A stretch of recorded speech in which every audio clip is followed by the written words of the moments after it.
Question number 1. What is the central conflict presented in Wole Soyinka's telephone conversation? A. A disagreement about the price of accommodation. B. A misunderstanding due to a faulty telephone line.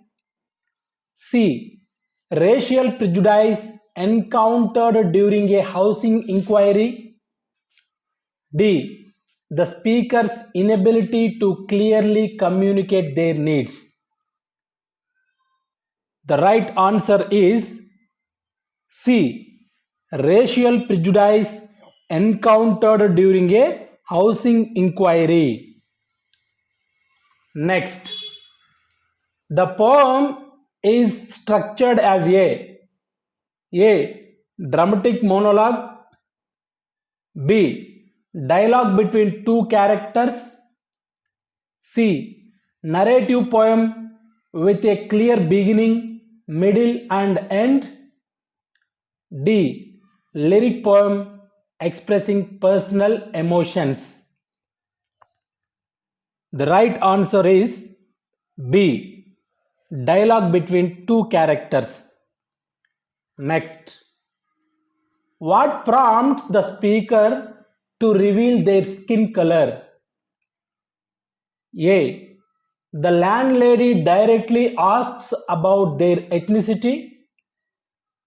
B. The speaker anticipates potential prejudice and wants to be upfront. C. The telephone connection is breaking up and they need to speak clearly.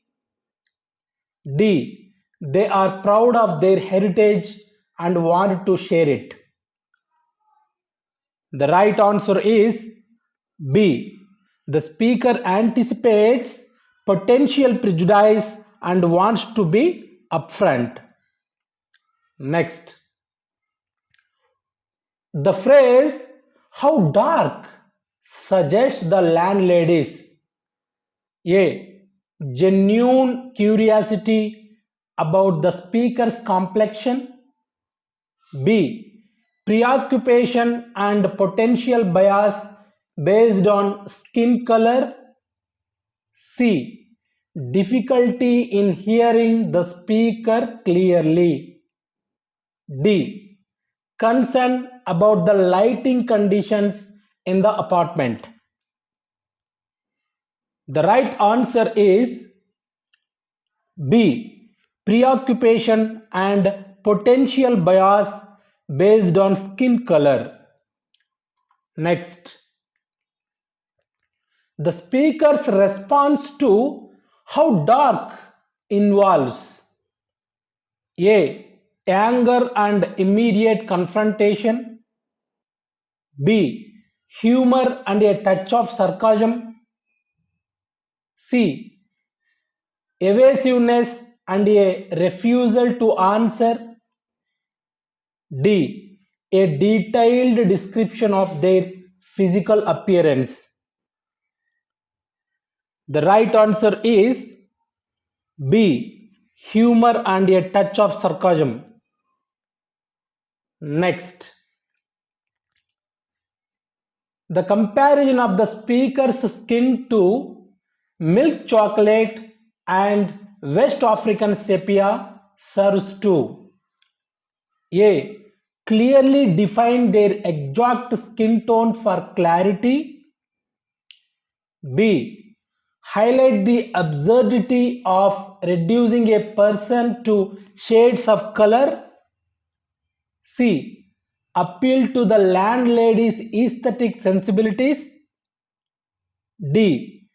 Demonstrate the speaker's knowledge of art terms. The right answer is B. Highlight the absurdity of reducing a person to shades of color. Next, what is the significance of the landlady's question like plain or milk chocolate? A. It shows her attempt to be precise and avoid generalizations. B. It reveals the superficial and stereotypical way she pursues race. C. It indicates her personal preference for certain types of chocolate. D. It is a polite way of inquiring about the speaker's background. The right answer is B. It reveals the superficial and stereotypical way she pursues race. Next, the speaker's detailed and somewhat absurd descriptions of their skin tone can be interpreted as A. An attempt to educate the landlady about different skin complexions. B. A mocking imitation of the landlady's narrow-mindedness. C. A genuine effort to provide the information requested. D. A sign of the speaker's insecurity about their appearance. The right answer is B. A mocking imitation of the landlady's narrow-mindedness. Next, the phrase "foolishly madam" by sitting down has turned bleach blonde implies A. The speaker's hair has been dyed blonde. B. The speaker is sarcastically playing on the landlady's stereotypes. C. The speaker is making a self-deprecating joke about aging. D. The speaker is explaining a temporary change in their appearance due to lighting. The right answer is B. The speaker is sarcastically playing on the landlady's stereotypes. Next, the landlady's silence after the speaker's detailed description suggests A. She is carefully considering the speaker's application. B. She is confused and unsure how to respond to the unexpected answer. C. The telephone line has gone dead. D. She is impressed by the speaker's eloquence. The right answer is B. She is confused and unsure how to respond to the unexpected answer. Next, the poem's tone can be best described as The poem's tone can best be described as A. Bitter and resentful. B. Humorous and ironic. C. Desperate and pleading. D. Formal and polite. The right answer is B. Humorous and ironic. Next, what does the speaker's final question about the color of their palms and soles highlight? A. Their scientific curiosity about pigmentation. B. The absurdity of judging a person based on superficial physical traits. C. Their anxiety about being perceived as different. D. Their attempt to find common ground with the landlady. The right answer is B. The absurdity of judging a person based on superficial physical traits. Next, the setting of the poem is most likely a bustling city in Africa, B, a racially segregated society, C, a futuristic world where communication is primarily telepathic, D, a rural area with limited housing options. That is telepathic, right? Okay. The right answer is B, a racially segregated society. Next,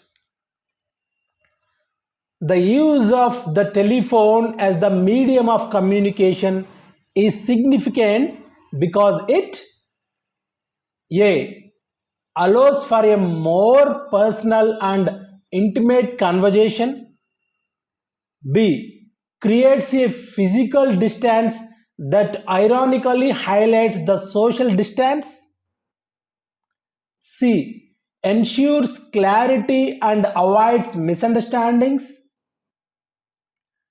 D, represents technological advancement in communication. The right answer is B, creates a physical distance that ironically highlights the social distance.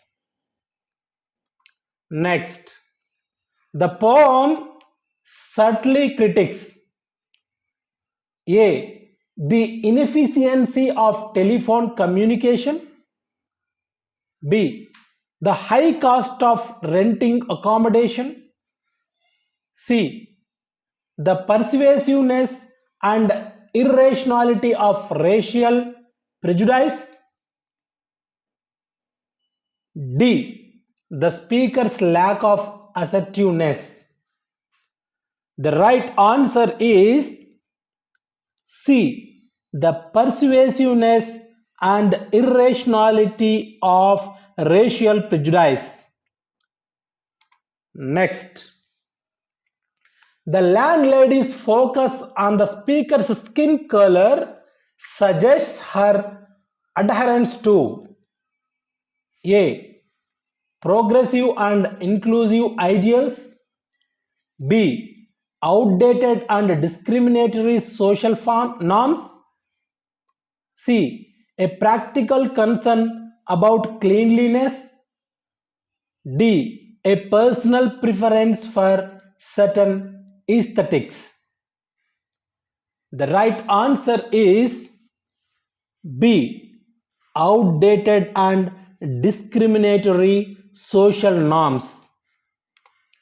Next, the speaker's imaginative and exaggerated responses can be seen as a form of A, deception, B, resistance, C, confusion, D, agreement. The right answer is B, resistance. Next, the poem leaves the reader with a sense of A, resolution and understanding, B, frustration and the enduring nature of prejudice, C, optimism about overcoming racial barriers, D, amusement at the awkwardness of this situation. The right answer is B, frustration and the enduring nature of prejudice. Next, the title telephone conversation is ironic because A, the conversation is very brief, B, the most crucial aspect of the speaker's identity is discussed visually, not verbally, C. The telephone line is constantly breaking up. D. The speaker prefers face-to-face interactions. The right answer is B. The most crucial aspect of the speaker's identity is discussed visually, not verbally. Next. Soyinka uses language in the poem too. Soyinka uses language in the poem to A. Create a formal and detached atmosphere. B. Convey both the politeness and the underlying tension of the exchange. C. Emphasize the speaker's anger and outrage. D. Mimic casual everyday speech. The right answer is B. Convey both the politeness and the underlying tension of the exchange. Next. The landlady's inability to move beyond the question of skin color highlights her. The landlady's inability to move beyond the question of skin color highlights her. A. Attention to detail. B. Lack of empathy and narrow perspective. C. Genuine concern for her property. D. Difficulty in hearing and understanding.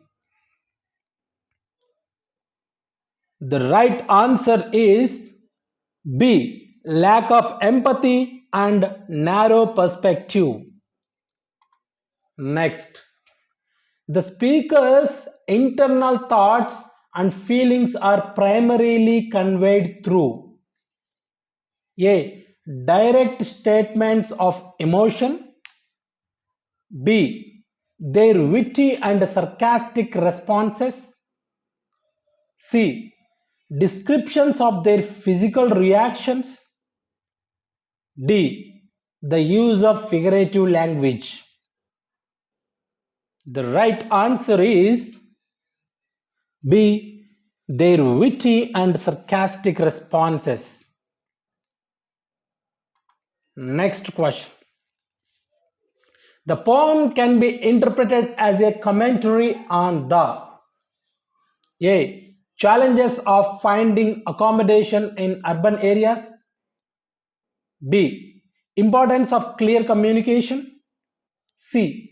Absurdity and dehumanizing nature of racial categorization. D. Difficulties faced by immigrants.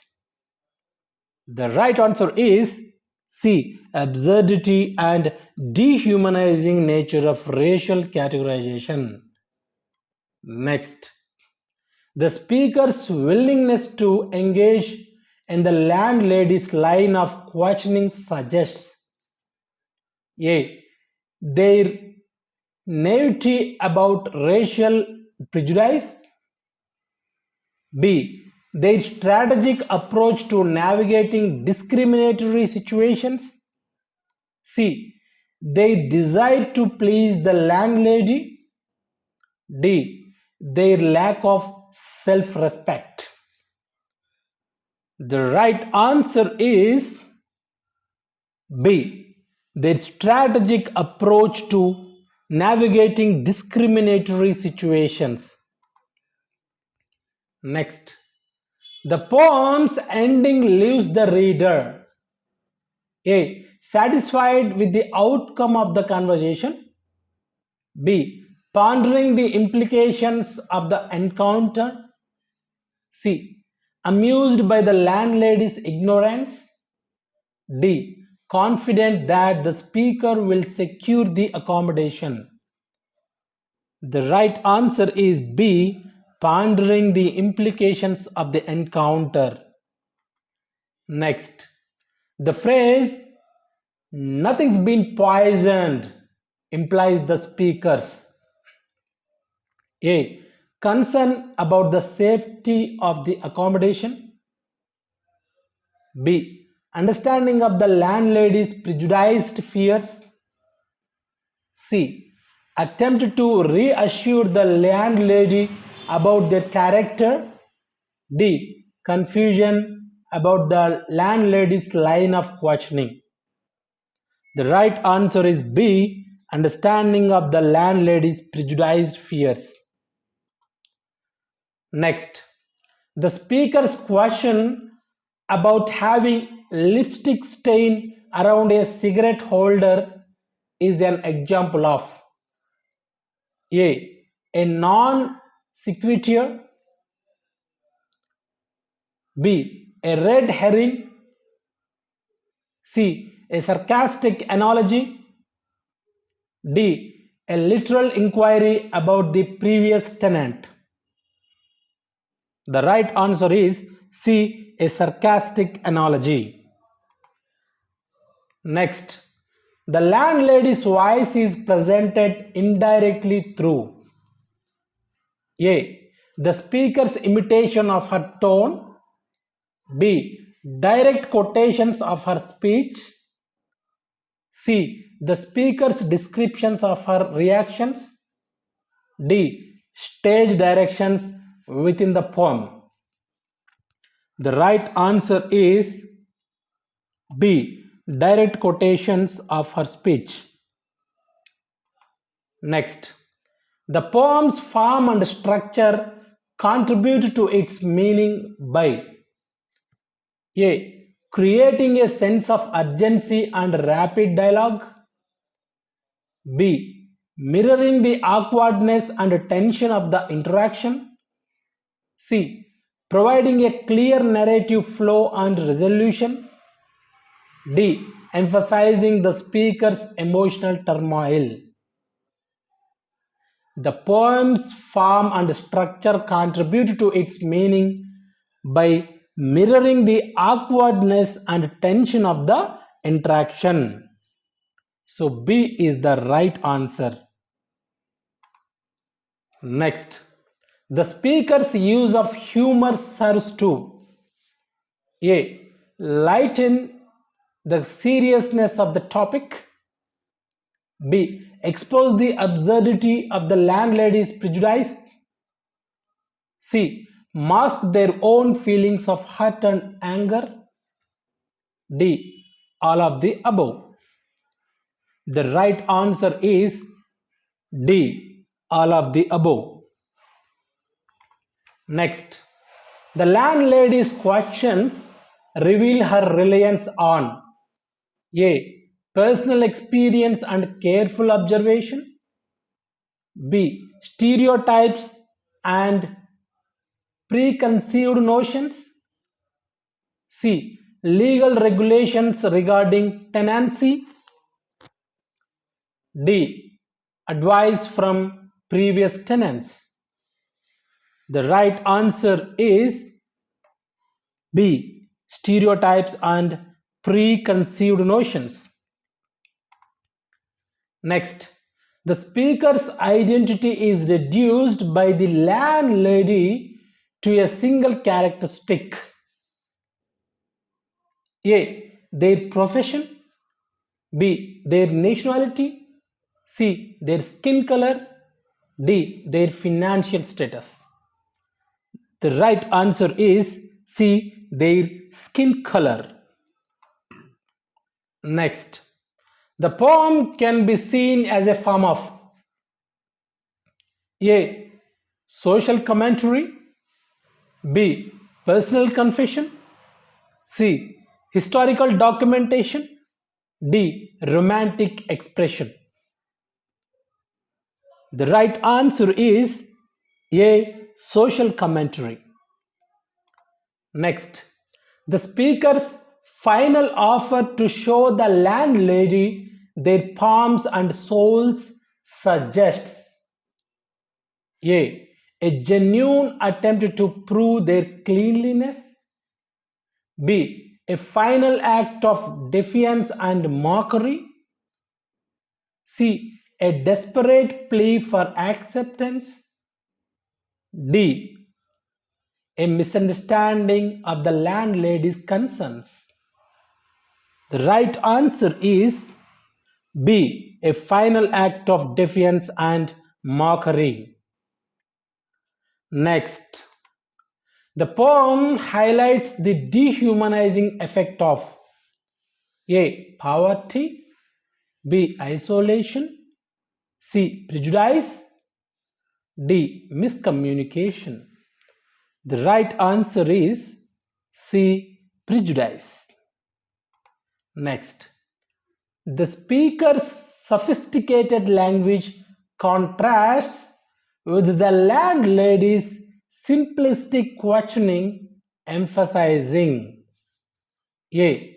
The speaker's higher social standing, B. The intellectual gap created by prejudice, C. The speaker's attempt to impress the landlady, D. The formal nature of telephone conversations.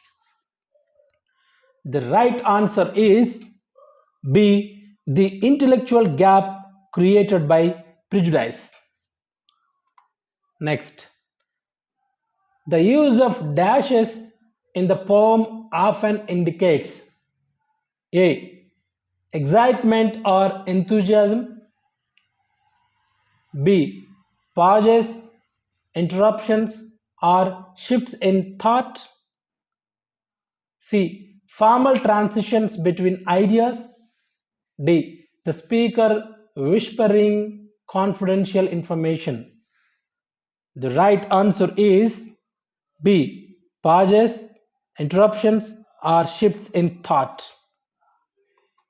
Next, the poem ultimately questions the validity of A. Long distance relationships, B. Judging individuals based on superficial differences, C. The effectiveness of telephone communication, D. The importance of finding suitable housing. The right answer is B. Judging individuals based on superficial differences. Next, Wole Soyinka, through this poem, likely aims to evoke in the reader a sense of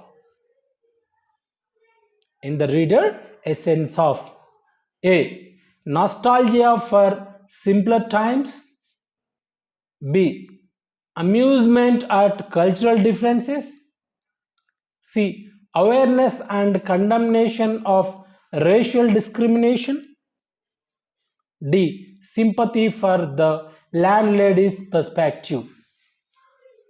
The right answer is C. Awareness and condemnation of racial discrimination. Next, the speaker's ability to maintain a degree of composure and wit throughout the exchange suggests there A. Indifference to the landlady's prejudice, B. Strength and resilience in the face of discrimination, C. Lack of understanding of the seriousness of the situation, D. Hope that they can eventually change the landlady's mind. The right answer is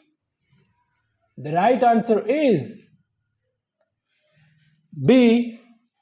Strength and resilience in the face of discrimination. So B is the right answer.